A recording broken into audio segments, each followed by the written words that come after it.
I'm back! What's up, Kill Me Lil fans? This is no longer Kill Me Lil. I am the Qaiserverse. I'm still training. I'm still working hard. I'm training for half marathon right now in 2 weeks. I thought I'd show you some Tour de France on the side, just in case you get bored of me talking. So I am training for half marathon, as I said, and I'm not going to go for a PB because right now I am not as fit as I was, and my PB was set in the UK, which was ideal conditions, and I am now permanently at home for the foreseeable future. I am doing it on a highway, which in Malaysia is a lot of elevation gain. Apparently, I've never ran a race in Malaysia. That is a lie. I did Powerman 3 weeks ago, but I've never run a road race, so this should be interesting. I'm aiming for I'm not really the biggest fan of time-specific goals anymore, but somewhere around 140. I'm gonna say at 140, and my PB is 129. Again, that is in ideal conditions. So we are 2 weeks out roughly, and I thought I'd go through my training week. So we are on a Friday, which I'm not at work right now. I am fully employed now. Last time I made a video, I was unemployed or in uni. So it's been interesting juggling work and training, and it's been similar from to uni in that my mindset right now is like almost 70% training and 30% work. Hopefully my employer isn't watching this, but it was kind of similar in uni where I was like really all about the training. And now I've changed a bit in terms of my interests. As you can see, I'm quite into cycling now. My bike is over there. And today I actually did, so today's a Friday, I did a threshold bike session. So essentially what I did was I changed my run session literally straight into a bike. So bike session, which is 6 by 5 minutes at threshold, and with 90-second rest. And I also went into a run right after that, like a brick session. Although that was more of a Powerman thing, brick sessions, because a Powerman is a 10K run, 60K bike, 10K run. And I thought I'd do it because I just wanted to do some extra easy running, because I realized that I've been replacing a lot of my easy runs with bike sessions. But easy runs actually do serve a purpose. Like running a zone 2, you need to develop that. Obviously the leg strength is one, but also developing those specific muscles that work during running. And the reason why I'm still doing cycling, even though I'm training for half marathon, is because I am quite injury prone at the moment. So 2 years ago, and during a half marathon, not my PB, like a month after my PB, I got injured in my upper calf, and I've been dealing with that same area, like recurring injuries, for the past 2 years essentially, which is I've been trying to work through it. At the moment, I am able to train, and the cycling actually really helps. And I've been getting into Tour de France. This event is insane, but I haven't really been watching the whole thing because it's like 4 or 5 hours a day for like a month. I've been watching the highlights. I caught last night, and this specific stage was it's kind of crazy where learning about all the top cyclists, and running doesn't really have that really. Like the top players are all when you talk about marathon, it's all Kenyans and East Africans, although the American guys and the Europeans are getting up there. But cycling is like a different ballpark when it comes to personalities and teams and team dynamics. Is really something that that's really interested me, and this is like the GOAT right now, Pogacar. And I've been looking into the past, and Lance Armstrong, and people are saying that Pogacar is also on the juice. Getting off topic, so right now I have my weekends set as 2 harder days back to back, because I'm only really able to do one session on the weekdays in the evening. So it's not ideal really, because I want to get sleep in the morning. So if I want to do a session in the morning, I found that I have to wake up at 5, and I'm not sleeping at we need to sleep at 9 to get enough sleep. So I do sessions in the evenings, which kind of affects the energy levels. Anyways, so tomorrow, Saturday, I have a trail run. So after the half marathon in 2 weeks, I have a trail run in September, a month after that, which is a 25K, which is another thing I'll be getting into, ultra trails. Like I'll be getting into watching it. I haven't actually done a proper trail run yet. But yeah, I feel like that is something I'm gonna get into when I'm a bit older, or like, I'm doing a trail run like in 2 months, so that's a start. But yeah, that whole world is okay. I don't know why it didn't autoplay. That whole world really fascinates me.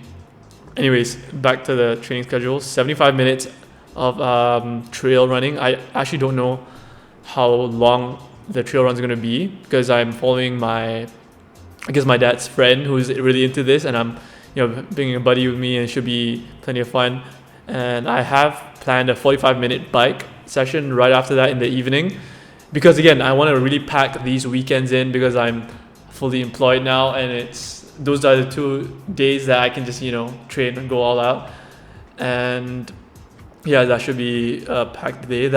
I'm still considering that like a easy to moderate day, because on the Sunday, the next day, I'm going to do a long run, which is my last long run workout before the half marathon, 2 weeks out.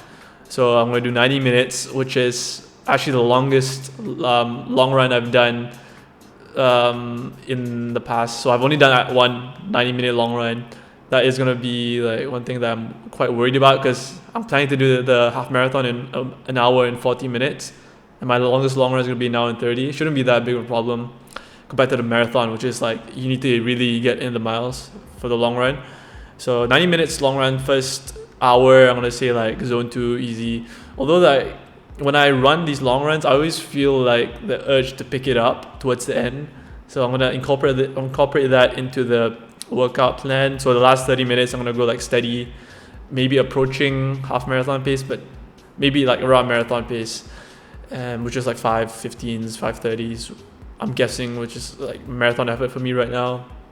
And in the evening, I'll do gym session or some abs, something to double up on the weekends, just so I can say that okay, I'm really making the most of these weekends. And yeah, that's what I have planned for Friday, Saturday, Sunday. And next week, actually, like I'm gonna do my last half marathon workout before my race. I'm going to do about 30 minutes straight of half marathon effort around my neighborhood, because it's quite hilly. And the race is going to be hilly. So that should be good training. So I'm going to do 30 minutes, easy 30 minutes half marathon pace, and a 15-minute cool down. And that should prepare me mentally for the type of effort I'm going to need to push during race. Although you can't really prepare for it one-to-one. Like in a race, is always a different mentality. And I've also been thinking about caffeine intake. So I just bought like caffeine pills, which I used to take like when I was doing my, I did my PB off a caffeine pill like 30 minutes before. And yeah, I'm going to start incorporating that again. And yeah, but that is more of a 2 or 3% increase in performance. And yeah, that should be exciting. And I'm hoping to keep this a regular thing, explaining my workouts, telling you what I've been up to. And this is the ultra trail running, which maybe in 10 years I'm going to be explaining my trail races coming up. So yeah, it should be good. One thing I've been thinking about is not really having a set training plan.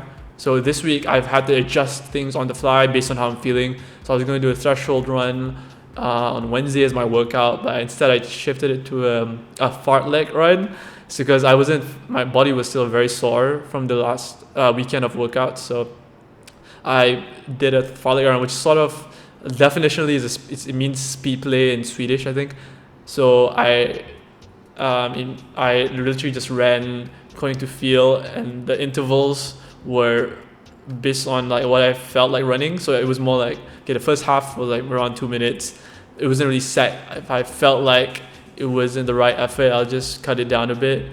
And yeah, having that adaptable approach really helps in training, because when you set the training plan, even like if it's a week before, you don't know how you're gonna feel on the day, if you got enough sleep, if you're stressed from work, long commute, whatever.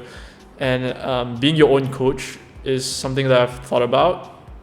Although like having something more rigid and working around that has its benefit, I feel like at my stage, it's good to listen to your body, because I'm not a professional athlete.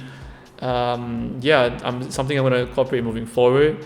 If I don't feel at my best, I will adjust things. Although that mentality has, again, the drawbacks because of not having a strict plan, and maybe you'll like skip out on an essential workout just because you're not in the mood. But that is one thing that you have to make important, is that you have to make yourself accountable, because don't have a coach. So yeah, it's a lesson in itself of keeping yourself accountable, and adjusting it and being honest with yourself mainly. And that is where I'm at. I'll give you an update next week of what I'm doing, the workouts, how that workout is gonna go. Maybe I won't even do that workout. I'll adjust it because I'm not feeling great on the day.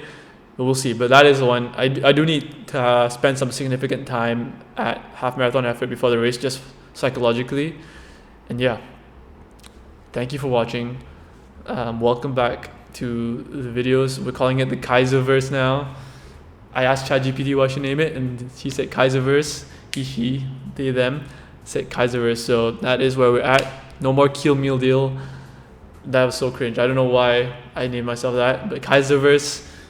I'm the Kaiser. I'm Kaiser. Welcome to the Qaiserverse, and stay tuned for more episodes of the Qaiserverse. Let's go.